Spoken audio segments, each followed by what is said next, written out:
Hello. We can turn on some music. There we go. Hi, it's Kyle MarshaQ, he, her, Q, Eldridge, and Steve, that pretends to be your equal. Hello, welcome to my stream. Hope you guys are doing all okay. Let's put something on the screen. There we go. So, let's get into it. First of all, it's been an interesting week. Worldly Kiwi says hi. Hello. Oh, sorry, I misinterpreted. Worldly Kiwi said hi. There we go. That's a better narrative delivery of your line. Um, yeah, over the past week, the Ultimate Homestuck recap I made has gotten a ton of views. We're at 166,000. I really never thought it would get that high. I appreciate that.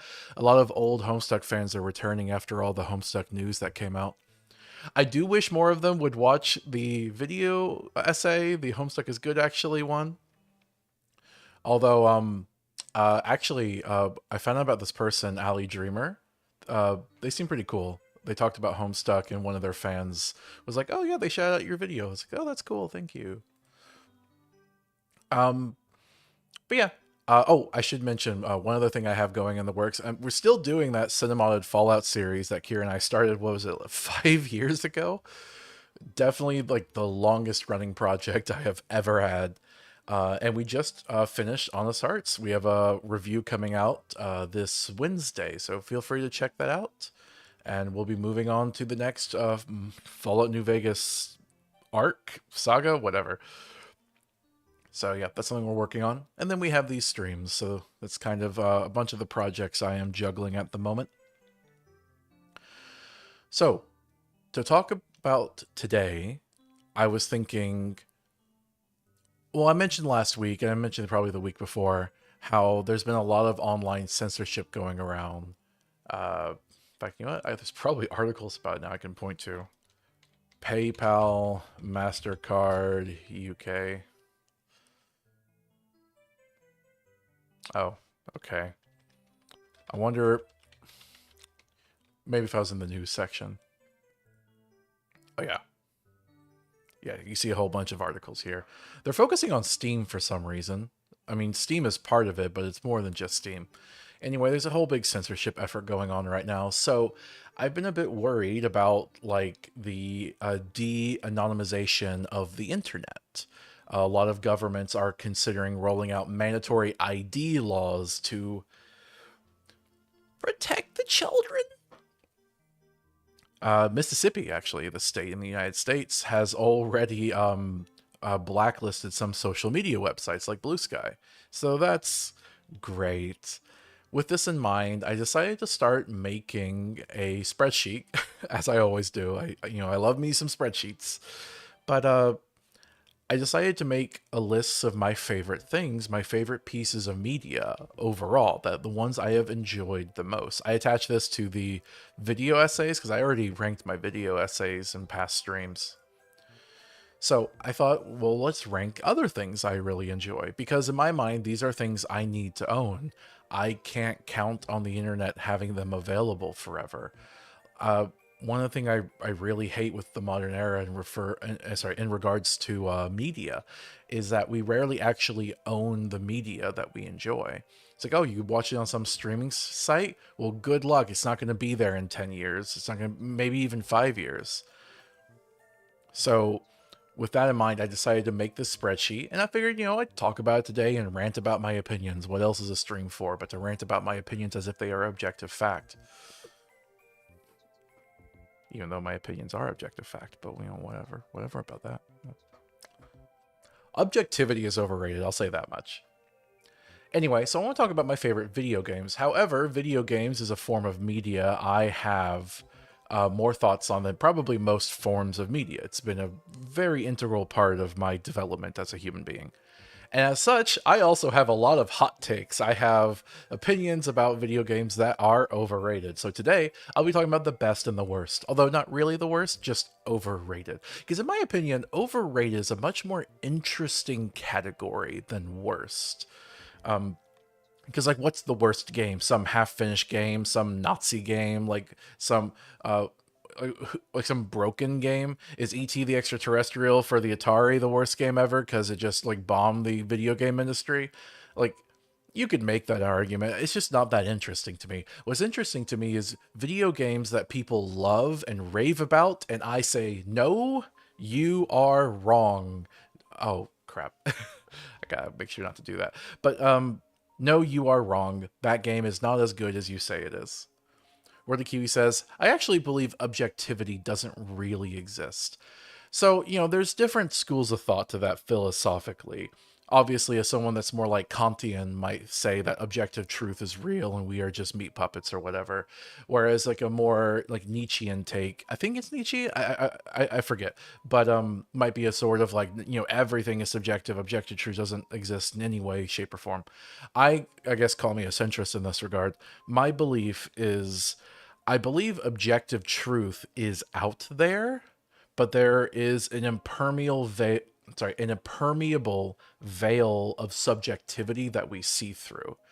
It's not whether it's actually real or not, but even if it was real, we can't fully see it. All we can do is make educated guesses.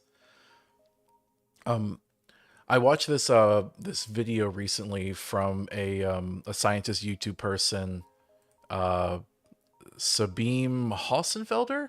I don't I don't I don't know how to fully feel about her, but I do think she is smart. And she had this video about like if there is a space fleet leaving the Andromeda galaxy to go to war, and you're standing on Earth looking up at the sky, to be like, I wonder if that space fleet left yet. Depending on how fast you're moving, answers that question. Because the way that like special relativity works, your momentum affects your rate of time. So a person who's moving faster, for them, relatively speaking, that space fleet from Andromeda already left. But for the person standing still, they're still discussing whether it's even going to leave. You might be like, well, how is this possible? Well, the answer is because it's so far away, neither of you's actually going to know who is right here.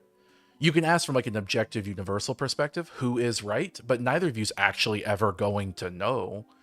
By the time the information gets to you, like you're dealing with timey-wimey, like it's going to be like a million years anyway, because Andromeda's so far away. So there's this kind of concept of now, like does a now really exist? Is my now for me, your now for you?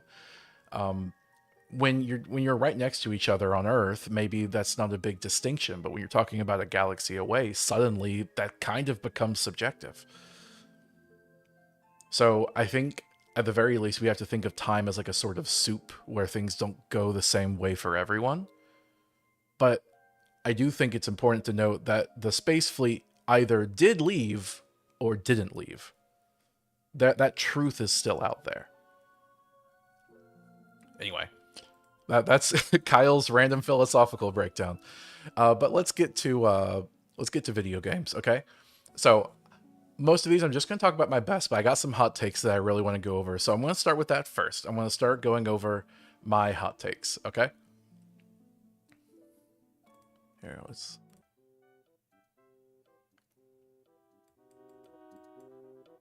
get some Mario music in here. Okay, so first of all, we have the nominations. For all of these, I did top 10s. Nominations were ones that just didn't make it into the top 10. Now, I'm not like a super contrarian. I don't have a million nominations for overrated video games, but there were two that did not make the cut. That is Metaphor ReFantazio and Me-Side. So I'll talk about Me-Side first, just because I think there might be some interesting stuff with that here. What happens if I... Yep, this is Me-Side. You can kind of see the aesthetic for what the game is going for. Very cutesy pink anime thing. But there's a horror element to the game. That's kind of the big twist. So here, let me see if I can find some footage of it. Alright, Markiplier's video, that should be fine. Markiplier's pretty based. There was some interesting controversy with him lately where people were accusing him of being like pro AI. And he basically explained like he was favorable to AI when it first came out before he realized how bad it was, which is an understandable mistake to make in my opinion. I'm sorry, my ad blocker doesn't seem to be working again. There we go. So this game is kind of strange, in my opinion. I think part of the reason I think this game is overrated is because it actually had potential. The entire idea is that like you're playing a video game, like that's the point. And there's this anime girl, this waifu, you could say, in the game, and you eventually get actually transported inside the game, and you can date her. But if you, it kind of deals with the horror of like being a video game character to some extent, where the Kiwi says, "Oh, hey, this thing was made in my country. Glad to know it doesn't only produce war crimes." Oh, I did. I missed that. Which country is that? Is it Russia? Um. Anyway, so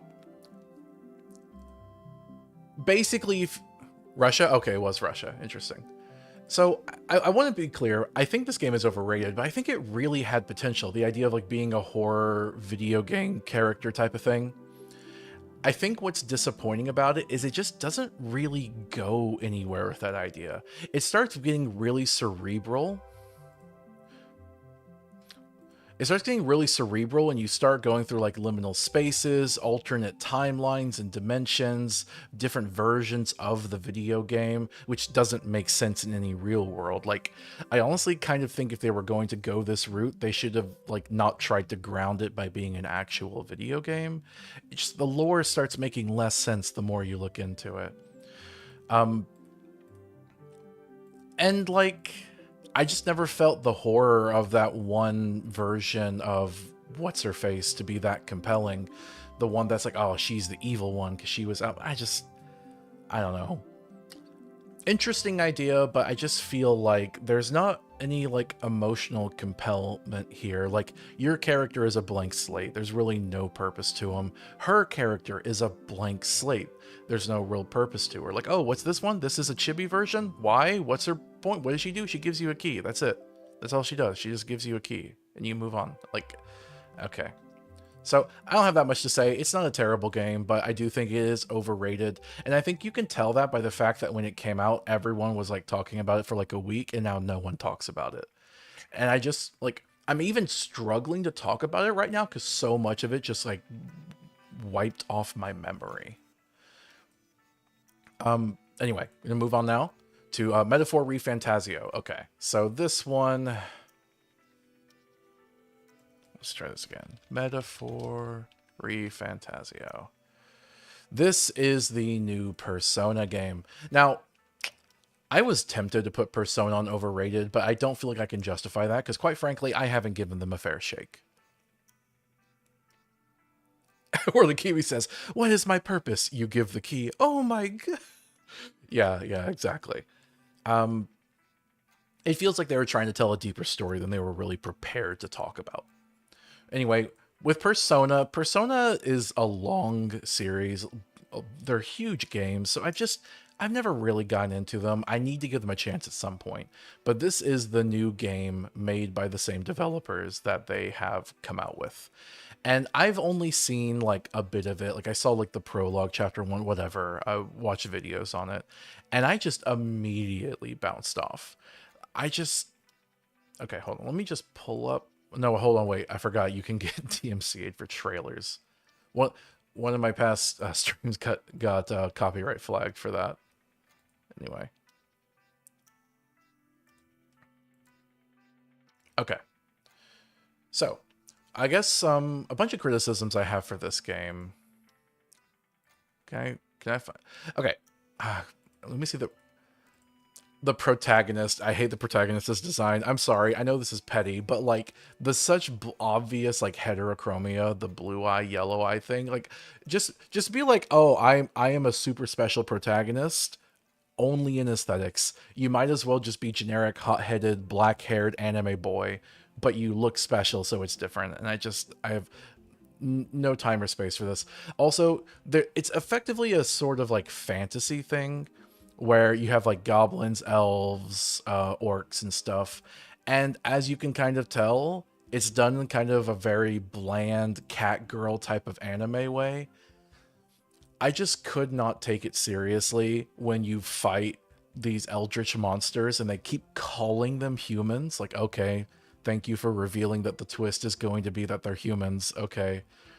And you might be like, well, that's the point, right? Like, no, okay. Just because you lampshade your twist doesn't make your twist interesting. It's not. But I couldn't take it seriously that they were calling these eldritch monstrosities humans. Look at these humans, even though they're clearly not humans. Like, I get the bit, I get it. When the entire time, every single character you look at looks human. It's like, but no, see? Heterochromia, small. This guy has like horns or something. This one has like little wings. There's a foxtail. Like I would have respected this more if they had hired furries and this girl had like actually been like a fox woman or something. You know what I mean? Like, it's such like scraps of fantasy. It's watered down fantasy to fit a sort of anime persona style. So I feel like you are only going to like this if you are a huge fan of Persona and you just wanted more Persona. All of the content you already have wasn't enough and you just wanted more. Because I don't think anyone from fantasy is going to give a crap about this. It's so minimal, and I think that's what really frustrates me. I there's a red-haired girl, yeah, that like she's like kind of the main love interest in a tsundere style thing. And I also found her just to be extremely boring. Every scene she was in, she was doing basically nothing. Like, I understand the tsundere archetype is supposed to be like, oh, well, I'm not going to overtly show my affection towards you, Baka type of thing. But she should at least be interesting and do something. Like, I remember when I was I was learning a lot of the ropes about like storytelling and art stuff. I went to an art school, and when I was learning this stuff, one thing they would hammer on is stop it with the edgy, mysterious characters, because they're not really characters. They're just silhouettes. Now, you can have an edgy, mysterious character, but what you're doing is you're having a void. You are having the lack of a character that will get filled in later, and that void should help define other characters you have. If you have a whole bunch of characters that are just voids, well, you don't really have a story, you know? And I just feel like this character's a void, and I just wasn't interested enough to stick around until she got filled in. Anyway, so I think Metaphor ReFantazio is just really overrated. I didn't see the whole thing, but I could tell where it was going and that it was just going to be a lot of anime slop. All right, well, let's move on to the top 10. Those are just 2 nominations. I don't think they're good, but they're not like the worst thing. I don't judge you for liking them, you know? So let's get some more serious music.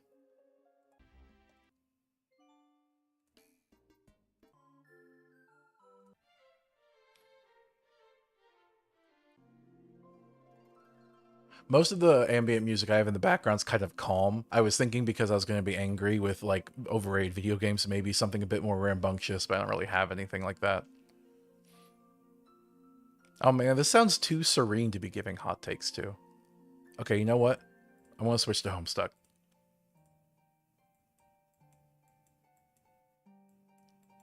Homestuck music has a bit of edge to it. All right.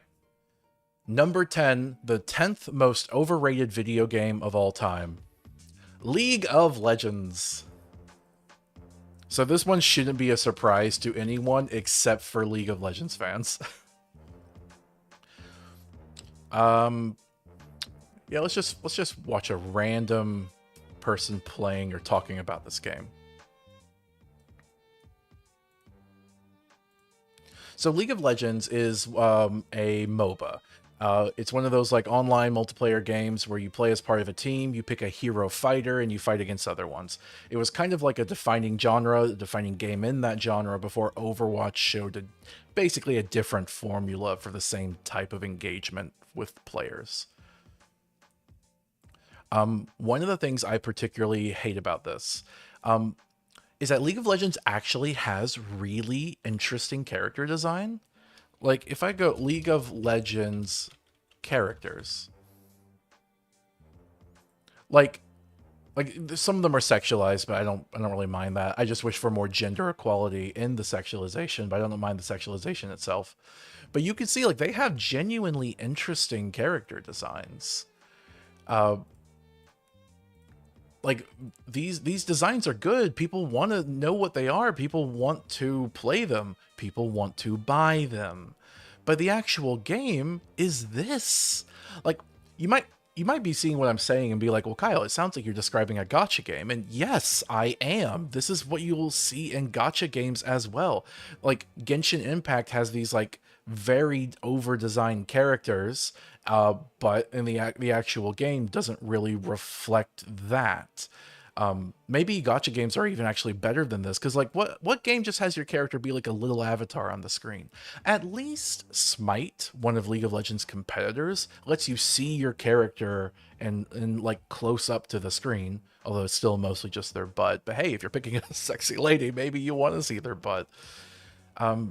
I just feel like there's a big mismatch with how interesting the characters are, and there is like decent lore. People say the Arcane TV show was great, but like, I'm gonna be honest, the game here, it's just a Skinner box. It's just a dopamine machine. People legit get addicted to this game, and yeah, people can get addicted to anything, but some things like drugs or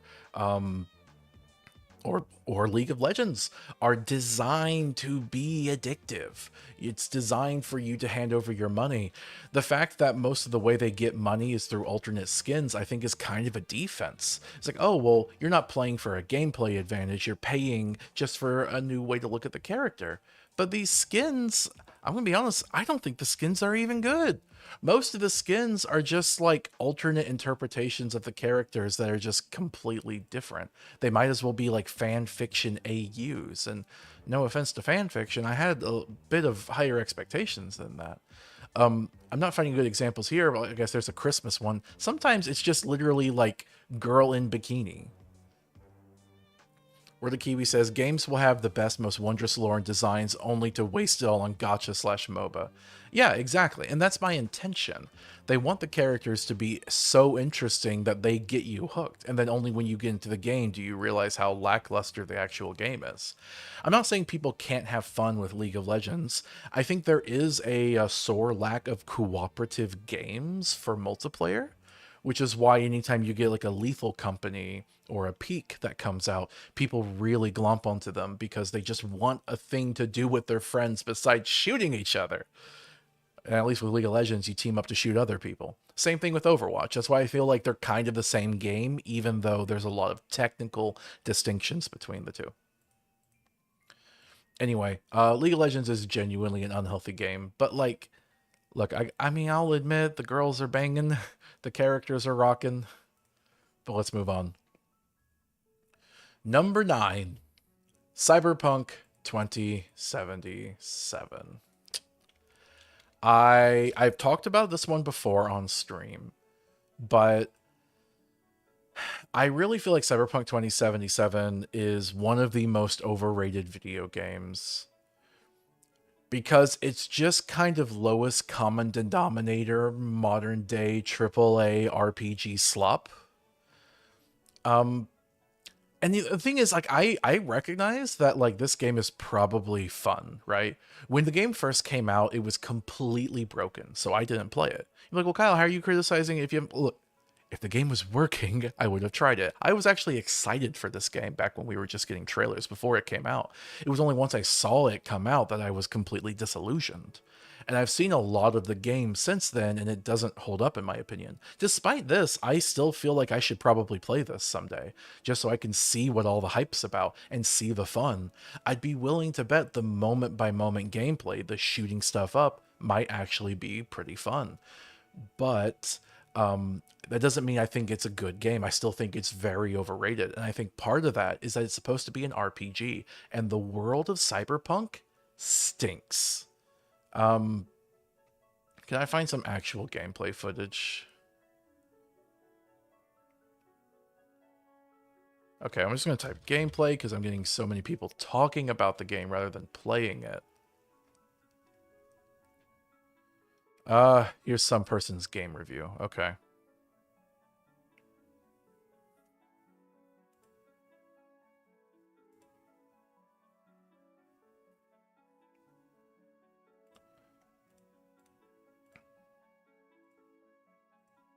So yeah, Um, One of the things I think that is particularly bad with Cyberpunk's world is that politically it makes zero sense. It's effectively a libertarian utopia slash dystopia. The idea that like governments are just kind of shell companies, that the governments, if they exist at all, are only there to prop up the corporations. I don't remember if they technically exist in this world, but the point is they're so non-existent they might as well not exist. And so you have all of these corporations that are still for some reason competing with each other despite the fact that they have no incentive to do so. A lot of these corporations are effectively fiefdoms that control their territories, and yet they still engage with this capitalist mode of production that just doesn't make any sense. In real life, like at this point, most of the people here would be slaves to these corporations. Uh, it's it's very 1980s. It's a very like Reaganomics type of like view of the future using a system of economics that just doesn't make any actual sense. In the 1980s, I think you could be forgiven for this. I think the cyberpunk genre was birthed out of this, of like seeing these corporations, this neon aesthetic, and just leaning into that. And the way that they sell this, the way they make that pill go down, is they make it really fun. Oh, but okay, sure. So maybe, you know, you're basically a corporate slave and you don't have any freedom and your body's getting replaced with robo limbs. But hey, you got robo limbs. You got cat ears. Isn't that good? And I've mentioned this before because I tried writing a more realistic version of this and ended up stopping because it was too depressing. If it wasn't for all the cool techno gadgets and gizmos you get, there just wouldn't be any point to playing this game. It would be soul draining. Uh, so I find the world fundamentally unbelievable. I find myself unable to suspend my disbelief, and I think that's one thing that just really sours me on this game.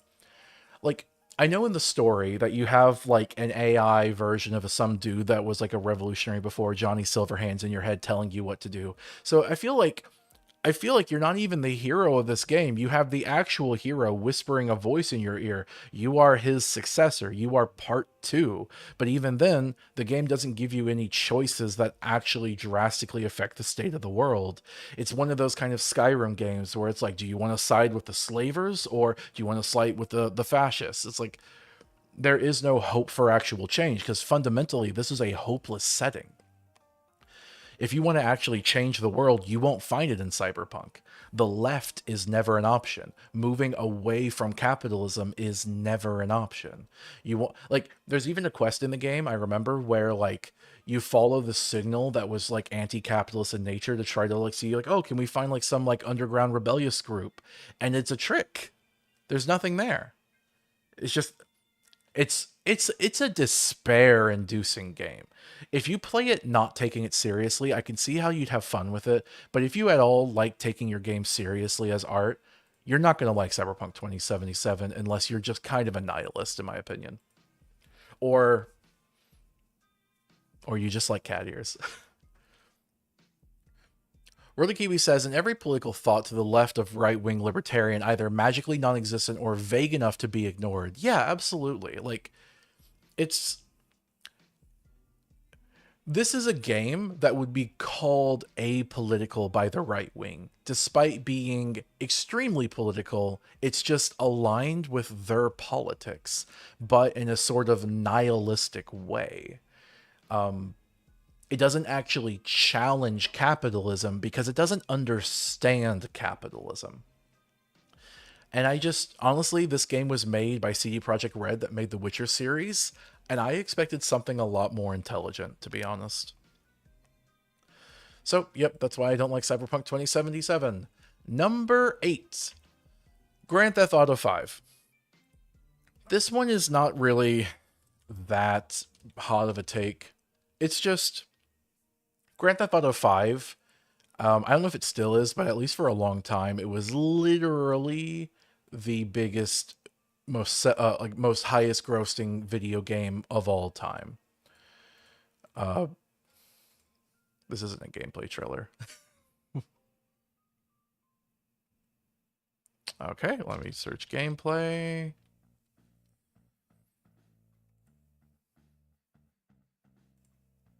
Like, when this game came out, I played the multiplayer mode and I had fun.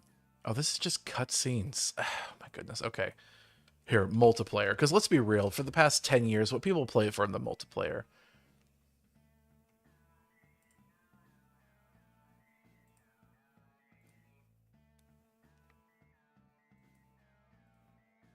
Oh my goodness. This is just like someone showing off their fictional dollars. How vain are you? Well, whatever. I'm not putting more work into this.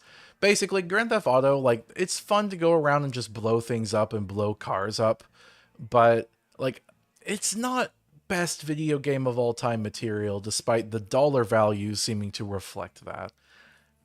And I just don't care about high graphics. It's just an overrated video game. It's not even that interesting, to be honest. Also, I think we should mention that this game has a full-on torture scene in the main story. That literally made me stop playing the main story. I was not comfortable with that. And honestly, I spent most of my time on the online mode, just kind of trolling people. I had a pimped out hearse, and I had $0.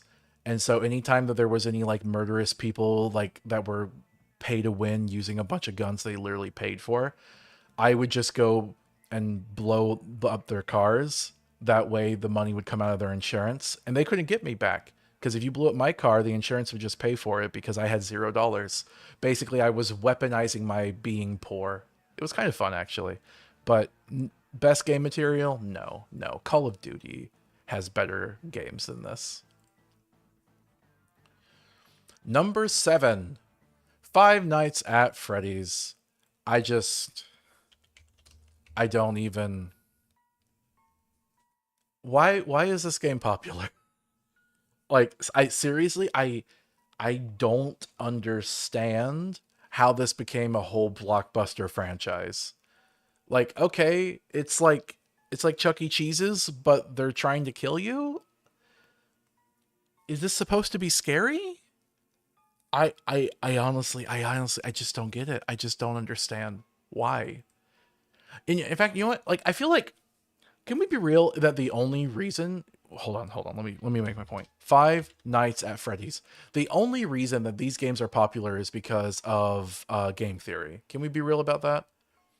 Okay, I thought game theory would come up by just searching the game's name.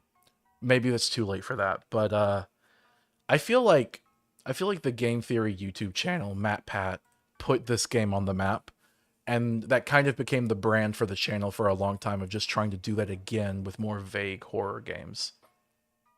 At least with Markiplier, most of the horror games he plays are like really indie things. I don't know. It's not really about the YouTube people. I just don't think this game inherently had a sort of intrigue. I don't even have a real good argument here. I just genuinely don't understand. I think maybe it's because it blurs the line between camp and horror. Like, okay, it's a little scary, but you're not really scared. But like, oh, what if? You know, what I mean, like people like try to be like, okay, but suspend your disbelief and imagine if this was actually happening to you. Maybe I don't know. I'm just I'm I don't know. Maybe I'm getting old. Worldly Kiwi says, to be fair, Five Nights at Freddy's was a lot of later Gen Z's kids' introduction to horror. Right, so doesn't it feel like it's overinflated in its value? Maybe not value, but quality. It just feels like it's horror made for children. And maybe that seems like a contradiction because we don't normally make horror for children. But maybe that's just, maybe that's a good theory. Maybe that's a good explanation. It's We don't make horror for children out of like puritanical think of the children pearl clutching concerns.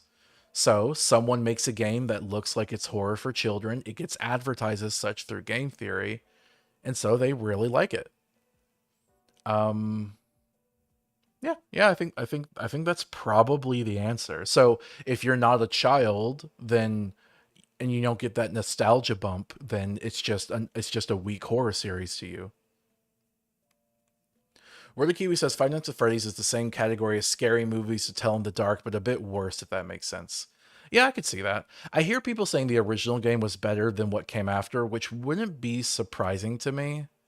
I just, I don't know. I think one way you can really tell that the monsters aren't actually scary like this, like, come on, this is a joke, right?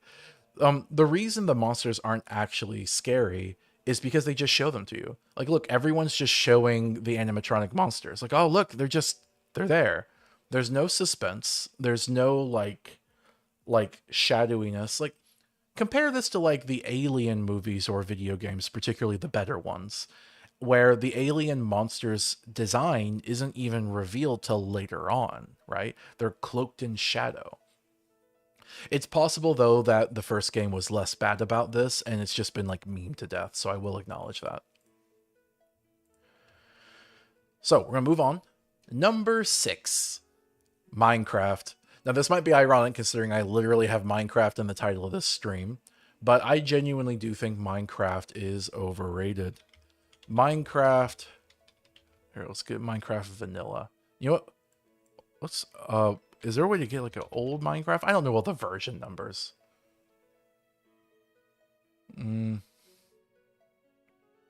Okay, let's watch a video explaining why it was great so I can say why it's not.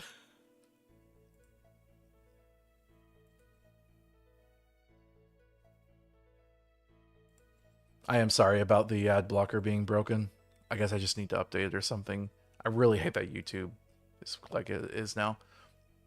Okay, so this is a very developed world, so that's not exactly representative. But I think Minecraft is very overrated. I saw a post on Blue Sky the other day, or was it? I don't remember, but I saw a post that was it was taken from Twitter, I believe, where the post was talking about the hunger mechanics in Minecraft, and someone said, "Oh well, it's a bad system layered on top of a great game," and I'm just like, "What game? What game are you referring to? This isn't a game.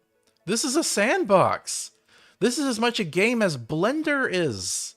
This is as much a game as Gary's mod. Like, okay, you have a bunch of blocks and they're made of different things and you can build them and tear them down like Legos, but you wouldn't call Legos a game. You wouldn't call building a sandcastle a game. Now, I understand you like, Kyle, aren't you engaging in that same type of argument for like what a game is? Like, is a walking simulator not a game? And look, I'm fine for liberal interpretations of game. It's not really that I take issue with the idea of Minecraft being a game. I think you could argue it is a game, but I resent the notion that walking simulators or movie games with QuickTime events, I resent the idea that these are debatable with whether they're a video game or not, and yet Minecraft, one of the video games considered the most video games of all video games, should also be that. It's not looked at with that same amount of skepticism, that same controversy. I'm like, but what's the game here? You're like, oh, well, you can go find monsters and kill them. But why? To get energy for more block building? The block building, it doesn't have a point. That's what I'm getting at. Like, there's just, you can make things, and that's cool, but there's no point to making things. There's really not a story. After a whole bunch of updates, like, what is there as a story in Minecraft? Well, you start off in the world, you find coal, and then you find iron, and then you find gold, and then you find diamond, and then you somehow figure out how to make a nether portal. The game will never tell you how to do this, but you have to figure it out somehow. Then you go to the nether, you get stuff there, and then you make an Eye of Ender, and you go to the end, by throwing it, and then at the end, you kill a dragon. The end. Amazing story. Woo, clap, clap, clap, clap, clap. I know I'm being very spicy right now, but like seriously, I don't think you can actually tell the story of Minecraft without just like adding a flourish to the exact same thing I just told you. Where the Kiwi says, counterpoint, Hero Brian times Steve Yowie was one of Lil Me's gay awakenings. They have tried to make Minecraft story games since then, but like I think that's kind of an indictment of the idea that Minecraft was a full video game in the classical sense, because it just wasn't. And I think there is truth to people complaining about Mojang or now Microsoft never really adding anything. They'll have like these giant updates, and it's like, what do they add? A new type of squid? I think there's truth to people being upset about that. Obviously, people can act ridiculous, like I've heard of like harassment and death threats. That stuff's not okay. But like I can't think of a developer that has done less with an IP than Minecraft. Like, yeah, now they have a movie, they have games, like they're selling you crap. But like in terms of like why is there not a Minecraft 2? And I think honestly, I don't think they have the capacity to make it. I don't think the people that own Minecraft would know how to make a Minecraft 2. Maybe some of the modders would. There are some talented modders, and that's why I play Minecraft in my streams with my partner Kira. The modders make Minecraft. There still really isn't a point. You have to kind of just make your point. You have to figure out what you want to be doing. But at least with a bunch of mods, you have so many toys in the sandbox, so many Legos. As long as I must, offer up a point to be had, I can find some fun. And that point that I've done in the streams is I'm making that nexus. I'm trying to visit every Minecraft world. Why? Just cause I made my own objectives. And I think some people might argue that's a selling point of Minecraft, that it's cool that you get to make your own objectives. But like, no, that's literally you doing some of the developers' work for them. Like, it's kind of unfinished. I think the Nether portal thing is part of the really frustrating part for me. You literally don't know that a Nether portal is even a thing if you're playing the game. The reason Minecraft is big, much like Five Nights at Freddy's, is because of YouTube. Minecraft is the video game of the YouTube era. It would not exist without YouTube. It would not exist without people playing and showing off their creations. Because, like, yeah, once you've made something, what do you do with it? Well, you put it on the internet. You show people. What else are you going to do? War the Kiwi says, some games are clay or marble, created less to be played with and more to be refined by the artisans or modders. Yeah, I'll get back to the modders. Actually, well, I kind of already said my bit about the modders. I agree with that. But I want to say about the Nether portal. Like, they did do an update where they will add broken Nether portals to the world. So, with that in mind, I'm trying to find more videos just to put in the background, whatever. With that in mind, I think you could see a broken Nether portal and be like, oh, what if I finish this structure? And that's kind of a hint for the Nether. I think that was a good addition. But that still takes a leap in logic on the player's part, and you still have to use the flint and steel. You have to get this random item that's almost useless and specifically use it to flick the portal on in the Nether. The on switch is something that is just not communicated to the player. You wouldn't know the Nether existed unless you watched YouTube. In fact, a lot of the recipes you wouldn't know either. Minecraft did eventually add like a sort of recipe system that makes it to where you can search for how to make things in the UI. And there were mods to do that as well. But for a long time, you literally only knew the recipes by memorizing the recipes. I never got on the Minecraft bandwagon as a child. I just did not think it was... I had played Legos already. I had already played Legos. I didn't need Minecraft. But it was the mods that made me change my mind, that made me decide to give it a chance when Kira, my partner, introduced me to the idea of modded Minecraft. It is not the worst game ever, but it is one of the most overrated games because it is just... This game is more social media, in my opinion, than video game. All right. Number 5. Undertale. Now this one's going to be a bit of a hot take. I think Undertale is one of the most overrated video games. See, people will act like Undertale is the best game ever. Let me just find some, oh, Markiplier again. Oh, that's a old video. Okay, let's go for just no commentary. Sure. All right, people will act like Undertale is one of the best video games ever made. And in reality, I mean, it's number 5. Spoiler, I also have Undertale on my best video games list.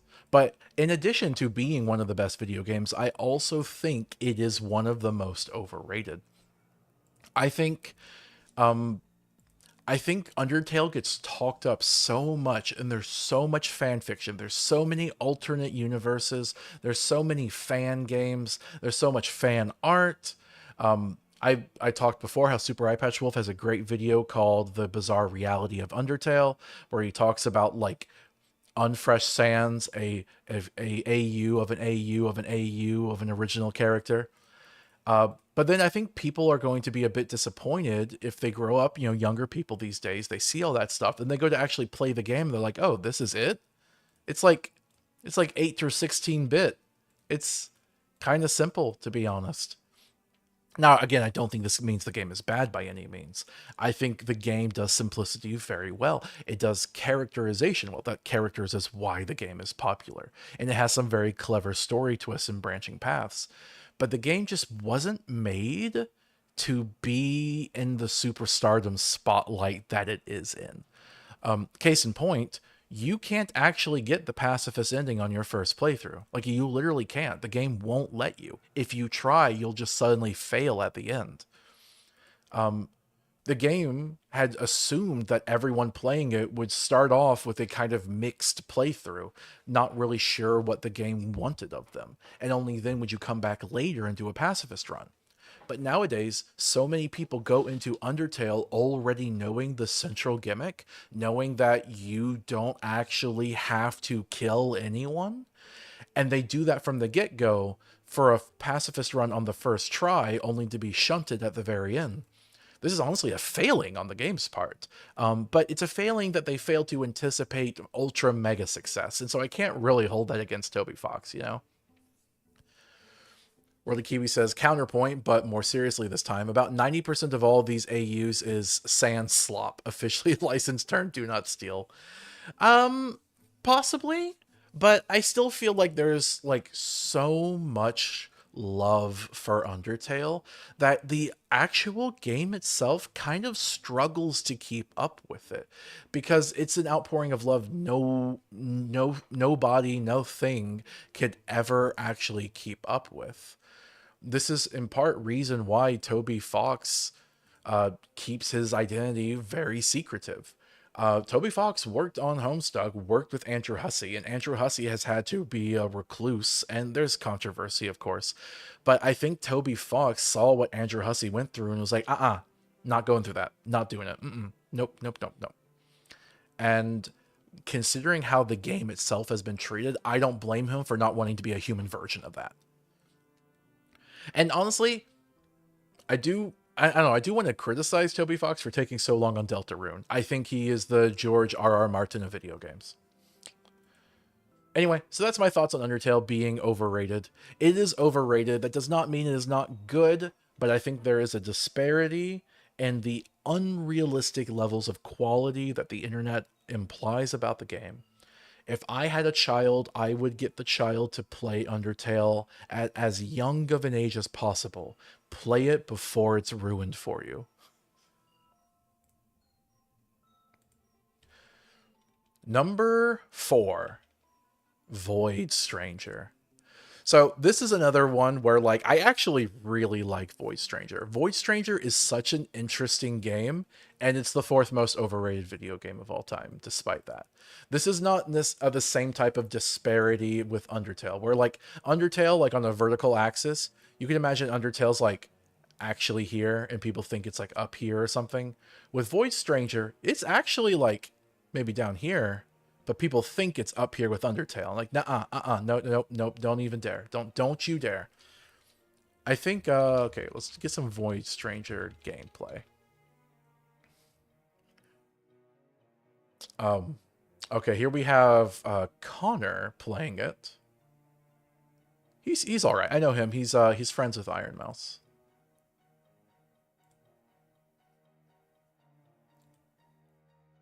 So Voice Stranger is a really cool game. There's like this anime like cutscene art style and this pixel thing. It's monochromatic. It's a sort of Japanese puzzle game. Has these other cutscenes, characters, cool puzzles. There's a lot going for it. That's really cool. I would recommend watching Super Eye Patch Wolf's video on Voice Stranger. Except, okay, you know what? I'm just gonna pull it up because I already typed it up. So why say it again? Okay, Super Eye Patch Wolf, best video essayist, as I've already described, talks about Void Stranger, talks about why it's a great game, and I agree with a lot of his points, but I think he misses something. He misses something that leads it to being as overrated as it is. And I left a comment saying it. No one liked it, but it's fine. Not everyone can be based like me. So I say, good video. I really like the editing and special effects. One thing I want to say, though, is that I really believe the final twist to be something players need to know before going into the game. So I will drop it here. Spoilers. You have been warned. Void Stranger is a sequel to Zero Ranger.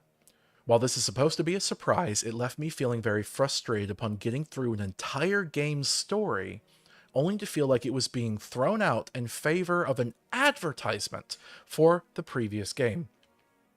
I think I probably would have enjoyed it much more if I had just played Zero Ranger first.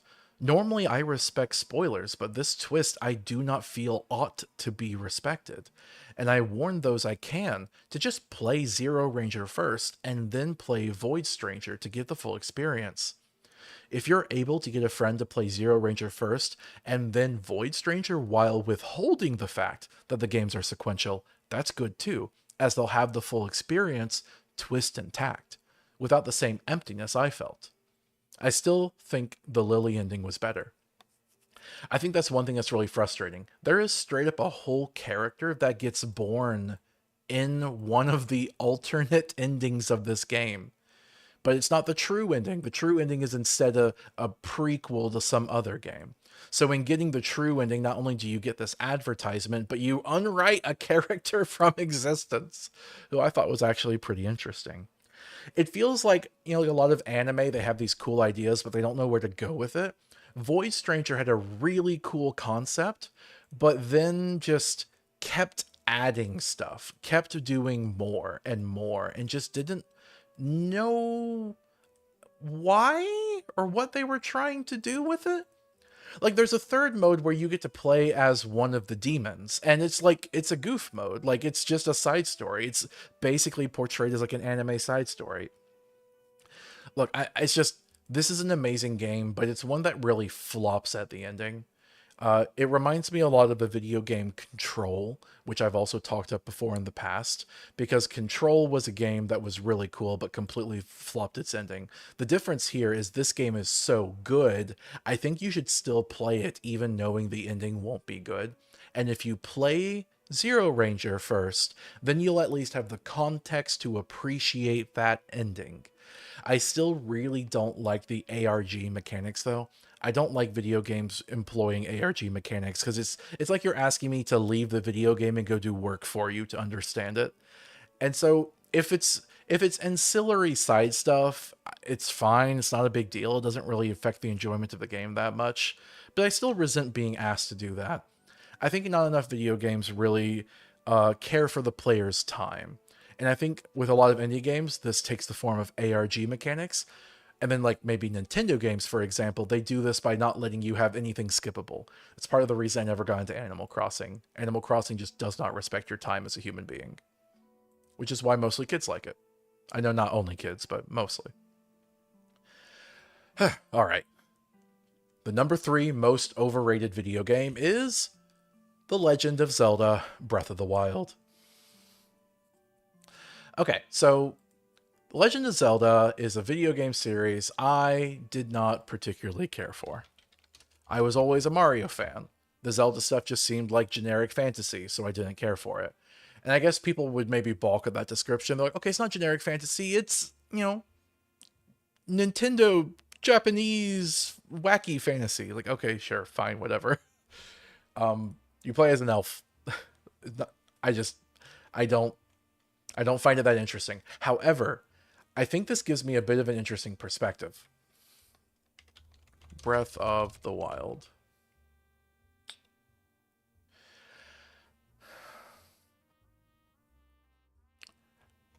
Okay, there's a lot of Switch 2 stuff that's kind of biasing the results. What if I do Legend of Zelda? Whatever. Um, I think it gives me an interesting perspective because ever since the sequel came out, Tears of the Kingdom, there's been a sort of like historical revisionism, I feel. Yep. This video has like 2 million views and it's just literally a hater video.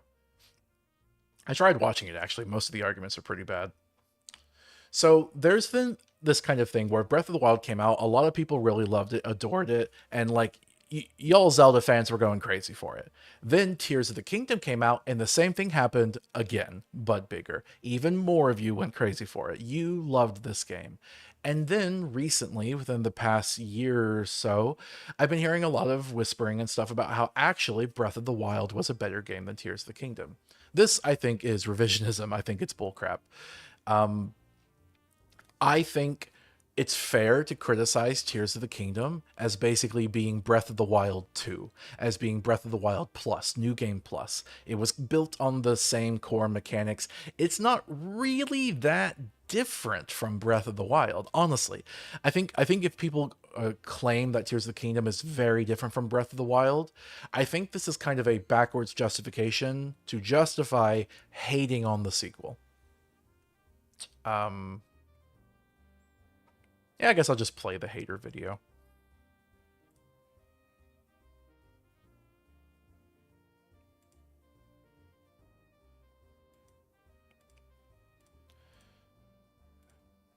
Let's find something. Whatever. That works. Um, so I think there's a sort of nostalgia bias going in here, a revisionism. Breath of the Wild, when it came out, was significantly different from anything that had come out beforehand. As such, people are more willing to give it a lot of slack for all of its design failures and lack of a narrative than they are Tears of a Kingdom. People talked about the narrative of Tears of the Kingdom being lacking or whatnot. It's like, dude, you're playing a Zelda game. You're playing a Zelda game. What were you expecting? This is why I think my perspective of an outsider gives me at least some like perspective here because I look down on both of these games. I understand if you like it, but I think it's a bit of Nintendo slop with a masterclass in exploration.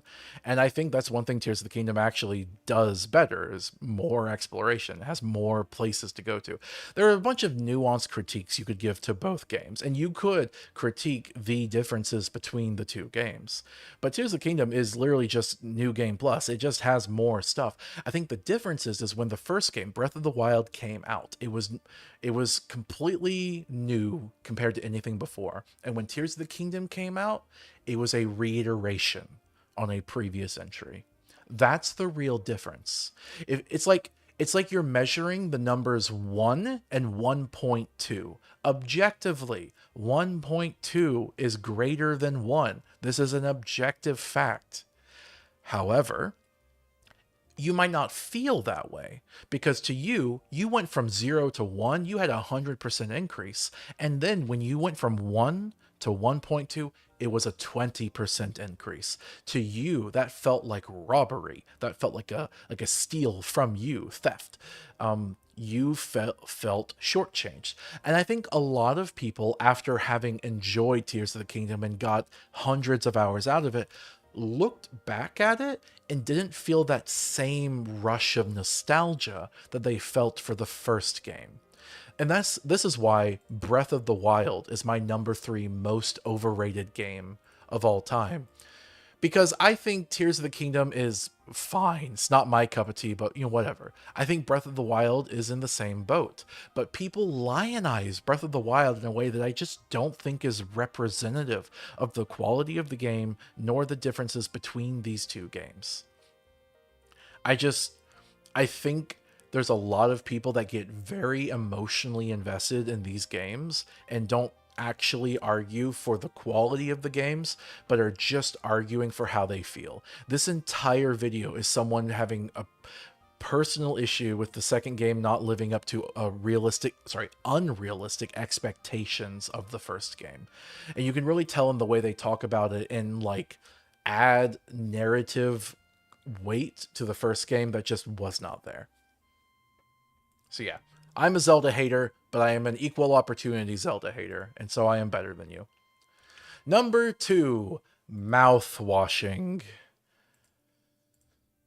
So, this is my number 2 most overrated game because it is one of those games that people think of as like an indie darling. This is like a little indie game that came out and shook the world. It was so amazing. And like, it's not that good. It's not. It's just not. It's really not. Like, okay, I get it. It looks pretty. I mean, horrifying, I guess, but you know, pretty.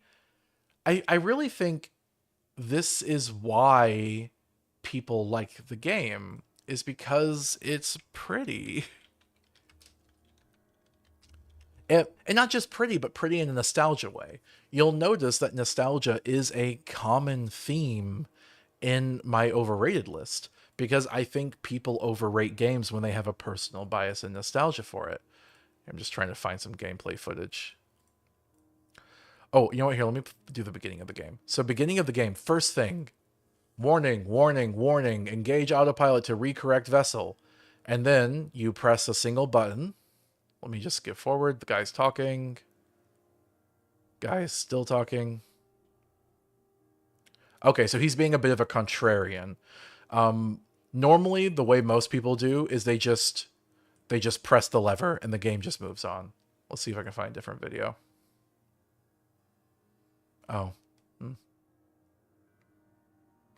Markiplier? Okay, here, we got Markiplier's. Watch Markiplier's playthrough. Come on, come on. Come on. I hate you too. I hate you so much. You are interrupting the flow of my points. Oh, this is some other game. Oh, he plays mouthwashing after. I see. Okay. Let me find it. Okay, here we go. So warning, warning, warning.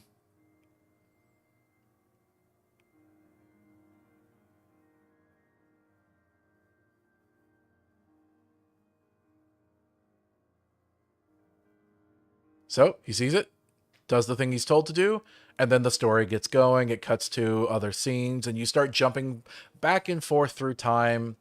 And I predicted the way the story was going to go in the first 5 seconds. Like, oh, okay, you're playing as the person who crashed the ship deliberately. You press the button that the game told you to press, but it was a trick. Your guy was actually willfully pressing that button and crashing the ship on purpose. And you go through the entire game pretending that that's not the most obvious plot twist ever, until you get to the end of the game and you find out that you're actually playing. I'm spoiling it, but I don't care. Again, I predicted this as the first. Is it spoiling if I knew it before the twist? I don't think so. You find out that you're the murderer, you're the bad guy all along. And it's okay, because at the end of the game, you end up sparing the one survivor after having literally killed everybody else. And look at him. You didn't spare squat. He's dead. Like, you know, people talk about like, oh, like really problematic video games where like you play as a mass shooter or like a rapist or something, and like these like glorify these roles, and like there is concerns there, genuine concerns. But then you have a game like this that basically does the same thing, and no one cares. No one cares. Like, you play most of this game as a hateful monster, and Yet, it's meant to be a twist where you're not supposed to realize you're playing as a hateful monster, even though it's obvious. It's obvious the entire time you're playing as a hateful monster. And they have this redemption scene at the end. And I've had friends tell me that, like, oh, well, you're not supposed to identify with them. But, like, you're literally playing as them. But you know, the ending is not a real redemption scene. He just thinks he's being redeemed by saving this guy. And, like, no.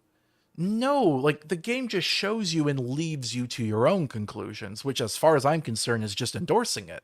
Like if you if if you show if you, in a game if you have a game where a character is being racist and there's no framing or anything to show that being racist is wrong or not okay even in the context of the world or the framing device or anything, you're just showing someone being racist. You're just putting that idea out there.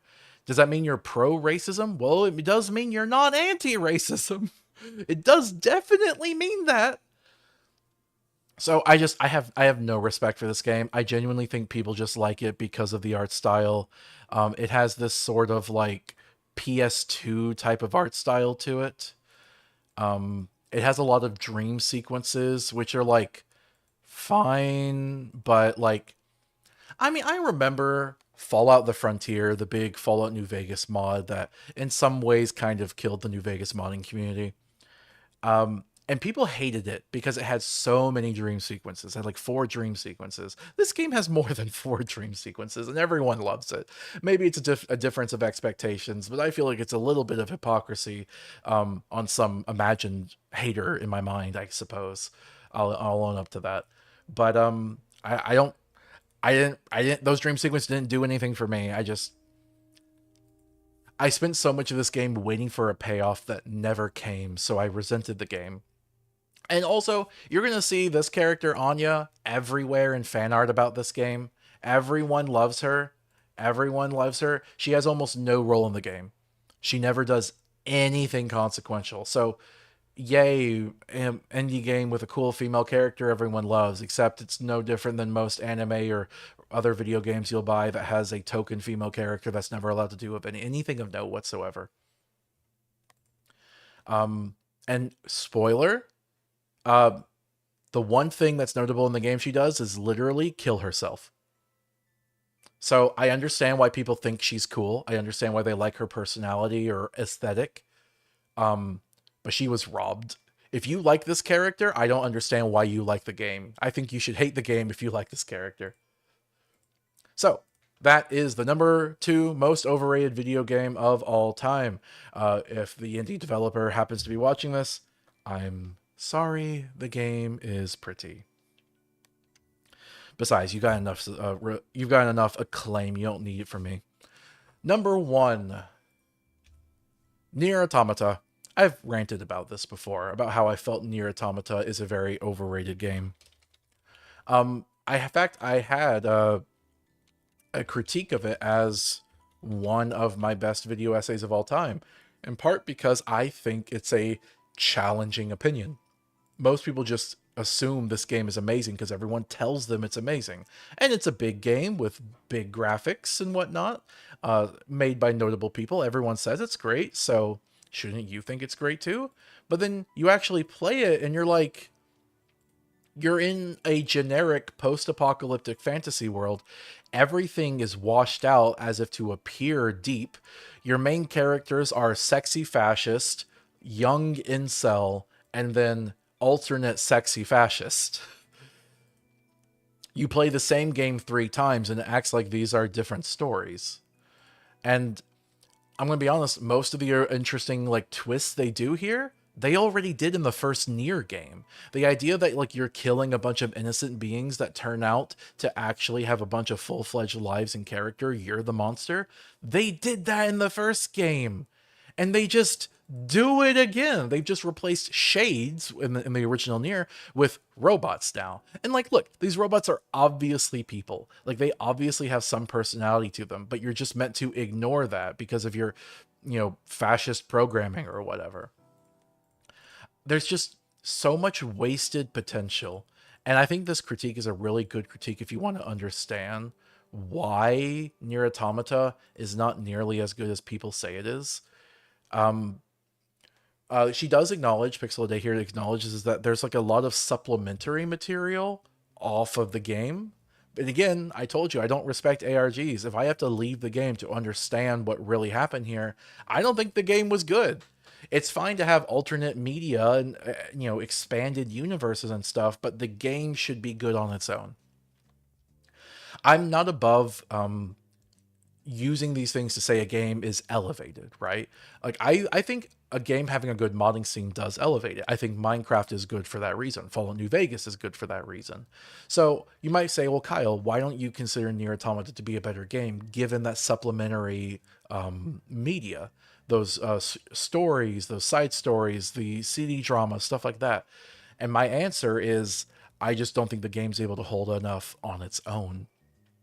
That stuff is not able to bring it up to being anything less than the number one most overrated video game of all time. I get it, 2B is hot, but she has no character, none that actually exists in the game.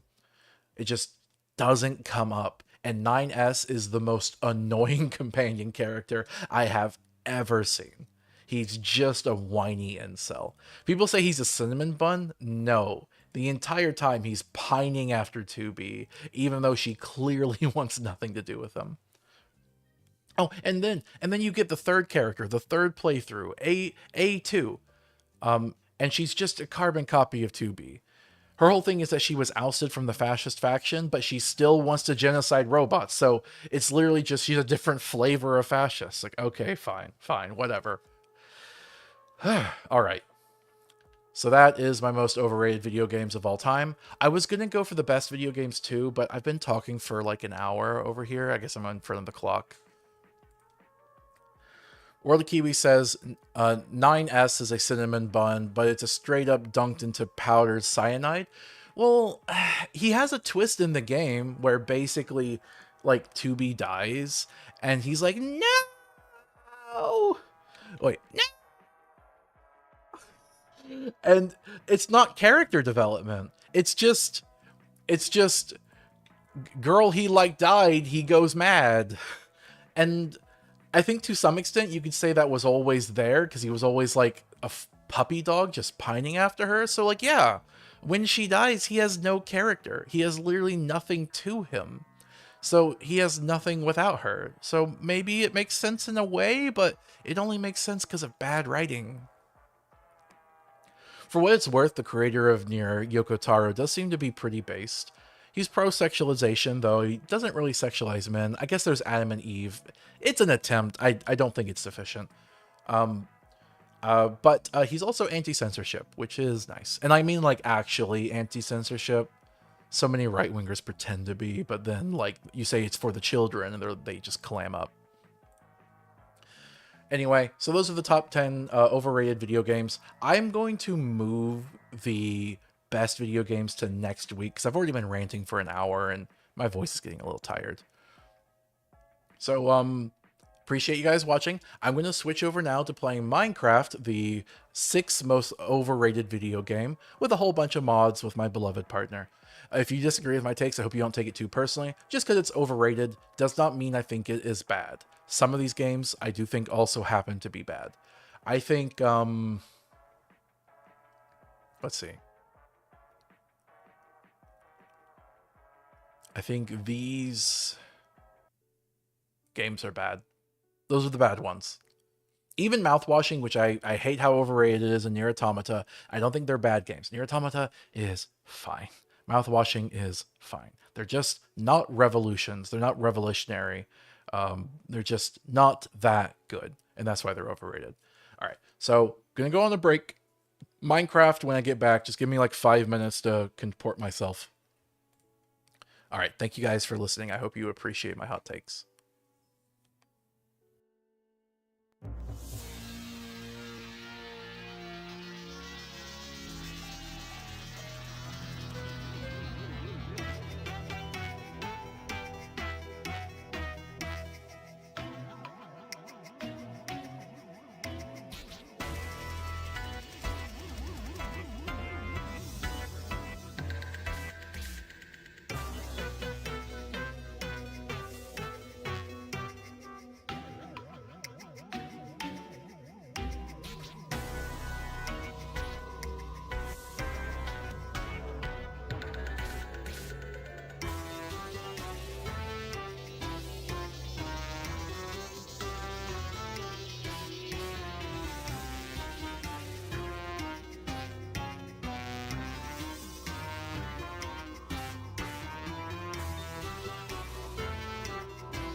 Hello.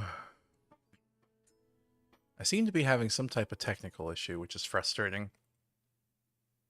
We'll see if Kira can help me out.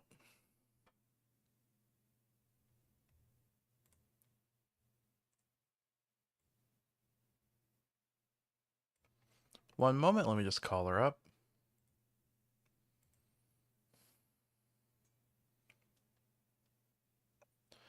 Hey, Kira. Yeah. Hi. Hey, are you there? Yeah, I'm here. Okay, make sure you're a good distance from your mic. Mm-hmm. If you look at my game, something very strange is going. What is it? Look, I'm looking at the stream.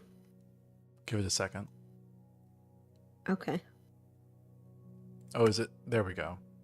Oh, wait, it looks fine on stream, but it doesn't on my actual computer. Oh, what does it look like? I'm only seeing the top left corner of the screen. See? Um, what do you mean you're only seeing? Oh, we'll go into video settings. Options, video settings. You should be able to click that, right? Click what? Video settings. Go down to GUI scale. You have it at large. Um, That doesn't help me at all. you see GUI scale. Click it again. Click None of this helps. medium. None of this helps. Mean.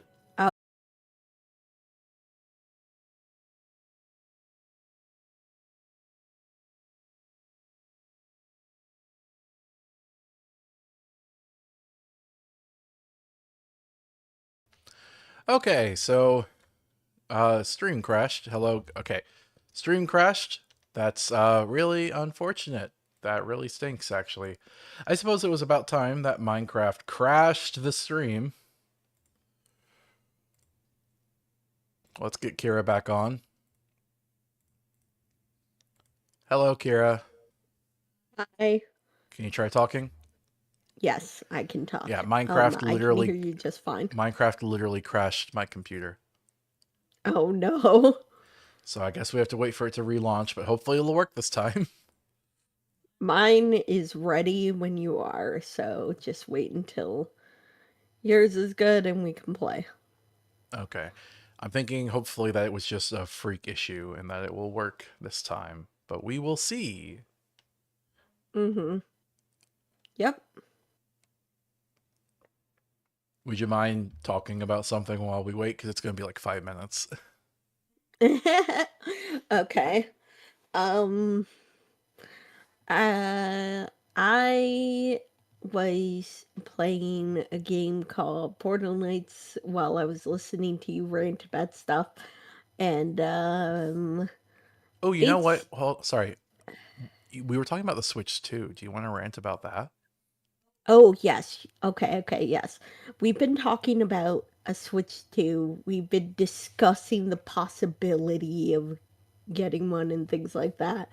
But honestly, we've talked about it and there doesn't seem to be that much of a point to actually getting the Switch Hey, 2. sweetie, you have What? some static coming through. Please check your cords. Okay.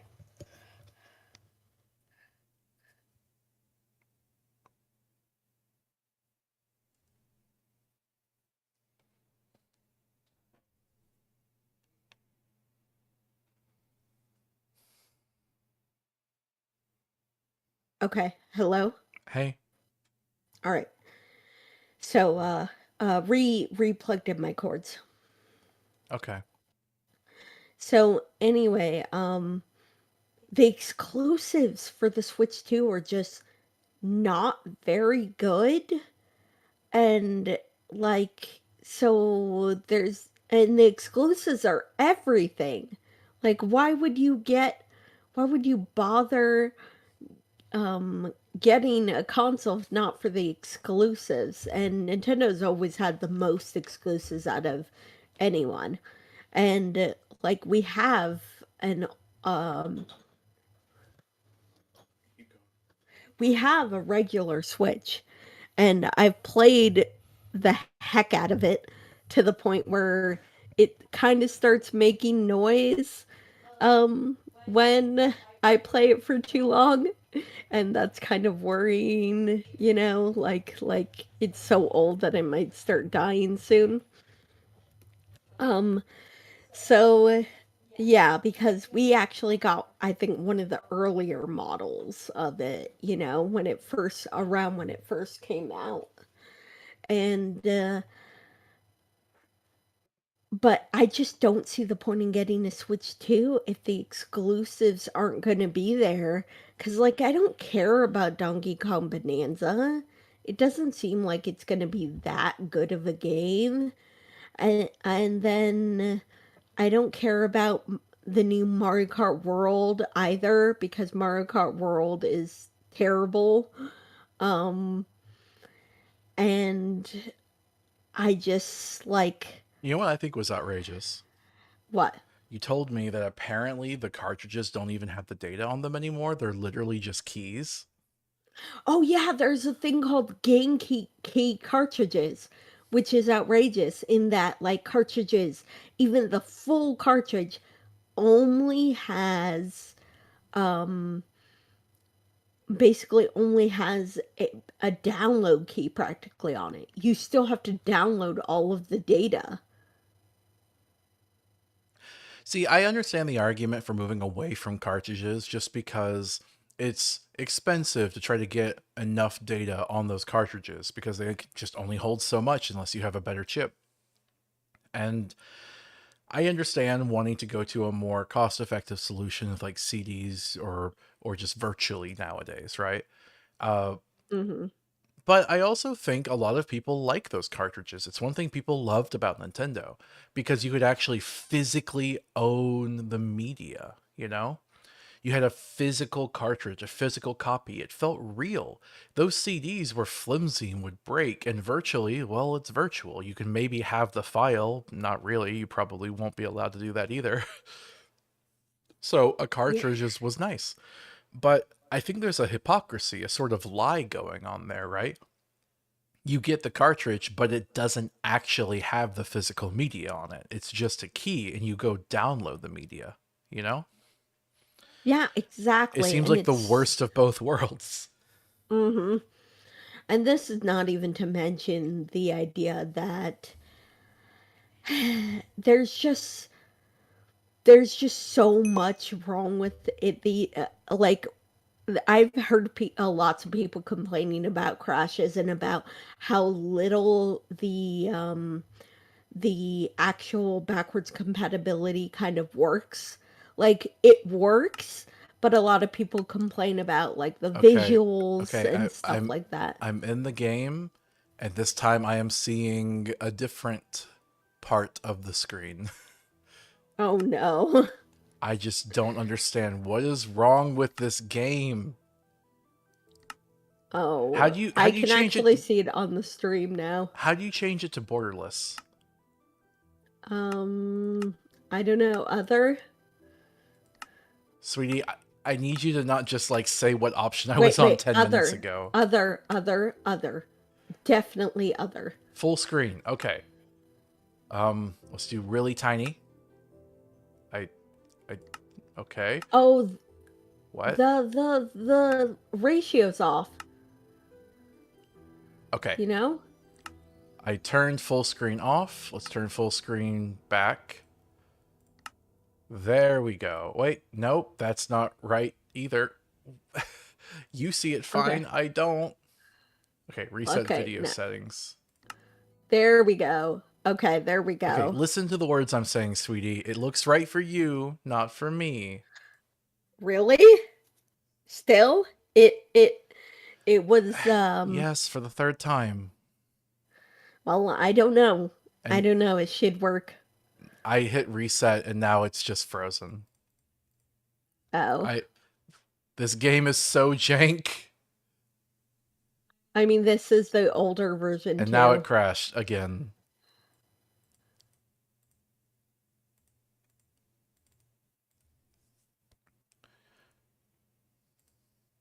All right, I will load it again for the third time. Mhm. This is all because we decided to play that other game of Minecraft with our friends, that second instance that's down there. You think so? Yes, I should never have done it. It only led to issues on stream. Oh, sweetie, but play with friends. Well, now we have to think of something else to talk about for 5 minutes.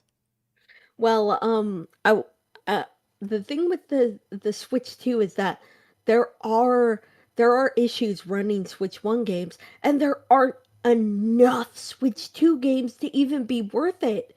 Like, there are like 3 or 4 Sweetie, exclusives. back up from the mic. Okay. Everything else is just an upgrade of an old game that you already own, you know? And it's like, why would you bother spending money for an upgrade on Tears of the Kingdom or Breath of the Wild? Well, because that's like the only thing you can play. I do think the fact that Nintendo is marketing the Switch 2 based off of what powerful high graphics last generation games are able to be played on it is kind of a desperate move. I don't think they would be doing that if they had something better to show, you know? Yeah, I Like Donkey Kong completely agree Bonanza's with you there, there. like that's a thing, but I just don't think that's enough. Hmm. There's what? Donkey Kong Bonanza, Mario Kart World, and there are a lot of good ones coming out That soon. Kirby game. Yeah, there's that Kirby game that looks like it's going to be decent, but See, it's a racing game. well, okay, I'm interested in the new Kirby Air Rider, but I'm concerned about it. The original Kirby Air Rider was amazing, genuinely one of the best GameCube games, one of the best Kirby games. Number two, only in my opinion, to Kirby Superstar Ultra. But the new one, is it a new one or is it just a port or new gen remake? Like if it's just Kirby Air Ride again, I'm going to be disappointed. If it's following up and expanding on a previous game, that's great. That's what I'm hoping for. But I'm worried it's going to be a soulless copy of the original. Mhm. We'll have to see. Yeah, we will.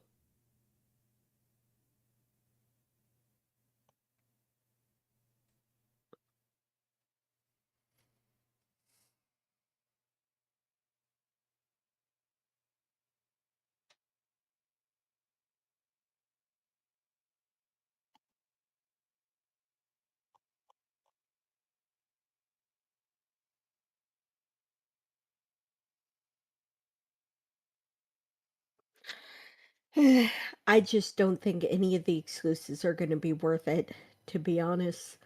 They're already proving that with only having Mario Kart World and Donkey Kong Bonanza, you know?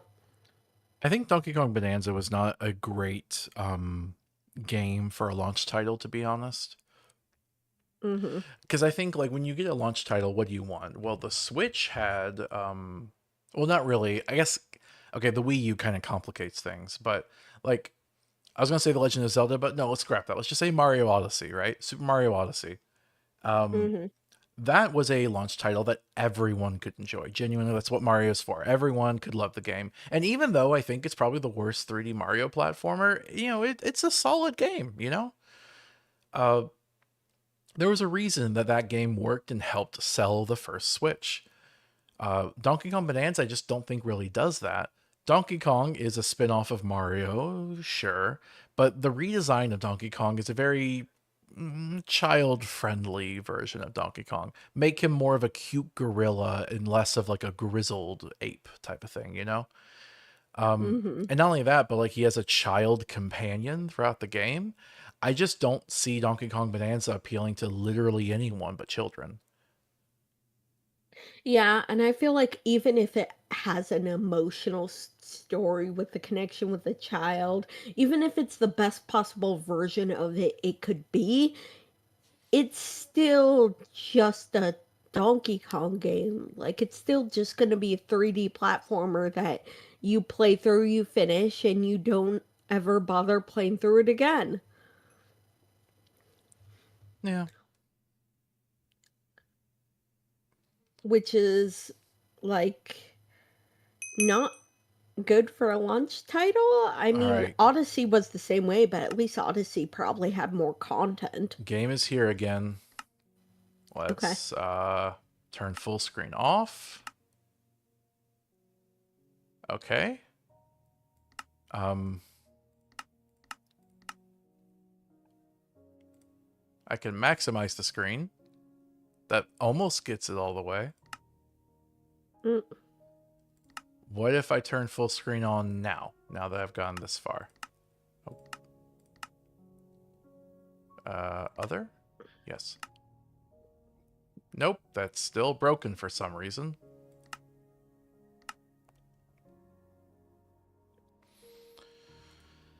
This is frustrating. yeah, I don't know why it's doing this. That's so weird.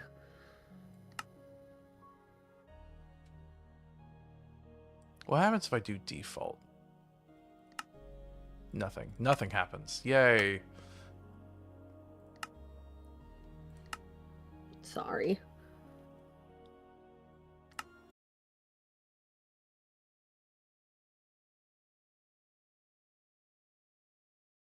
All right. Hello. It crashed again.